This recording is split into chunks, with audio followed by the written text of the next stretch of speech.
আকাশবাণীর প্রাত্যহিকী বিভাগে জুলাই মাসের প্রথম পক্ষের বিষয় ছিল সন্দেহের বশে। সন্দেহ কাকে করা যায় প্রাত্যহিকে? সন্দেহ করতে করতে আমরা যে সীমায় পৌঁছে যাচ্ছি, সেখানে আগামী দিনে আমাদের কেউ মানুষ বলবে তো? আমাদের জাতির ঐতিহ্য কিংবা গরিমাকে ভুলে সন্দেহের বশে যদি মনুষ্যেতরের মতো আচরণ করি, তাহলে ব্যাপারটা কি ভালো হয়? সন্দেহের বশে অনেক কিছু হচ্ছে এ পোড়া দেশে, এ দগ্ধ বিশ্বে। সন্দেহ, এই শব্দটা অভিধানে যদি না থাকতো, তাহলে সম্পর্কগুলো কি খাঁটি হতো না? নাকি এমন অনেক শব্দ অভিধান থেকে বাদ দিতে হতো? বাদ দিলেই কি মন থেকে ফেলে দেওয়া যায় প্রাত্যহিকে? আকাশ, নদী, পাহাড়, সাগরের গভীরে সন্দেহ বাসা বাঁধে কি? শুধু সন্দেহের বাতাস বয় মানুষের মন বাতায়নে। সন্দেহের আগুনে নিজে পড়ে অন্যকে না পুড়িয়ে ছাড়ে না। সন্দেহ থেকে বাদ নেই সামাজিক সমস্ত সম্পর্ক। আরও অনেককেই এই তালিকায় ফেলা যায়। সেখানে অবলীলায় ঢুকে পড়েন আমার প্রতিবেশীও। সন্দেহের বশেই তো ভালোবাসার ঘর ভাঙে। আপন মানুষ পর হয়ে দূরে যায়। সম্পর্কের মূল সূত্রে আঘাত লাগে।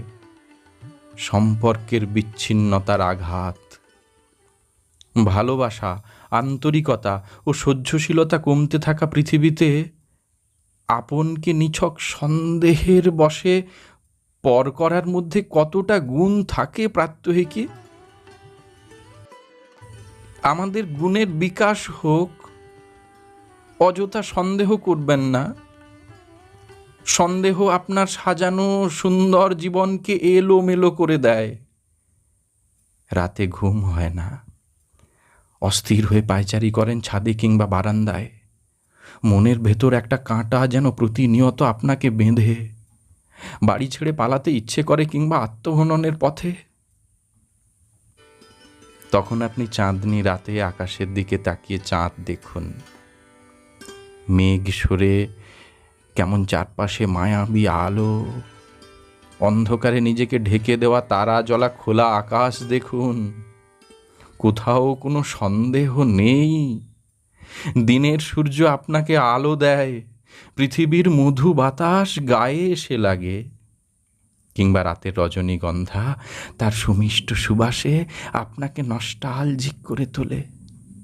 ভয়হীন, সন্দেহহীন ভালোবাসতে জাপটে ধরতে পারলে অনুভব করবেন সন্দেহের পাপ ধীরে ধীরে গলে যাচ্ছে।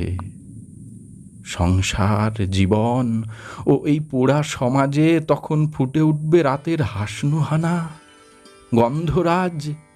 তার ম ম করা গন্ধে আপনি তখন সন্দেহ ছেড়ে প্রত্যয়ে মাতাল।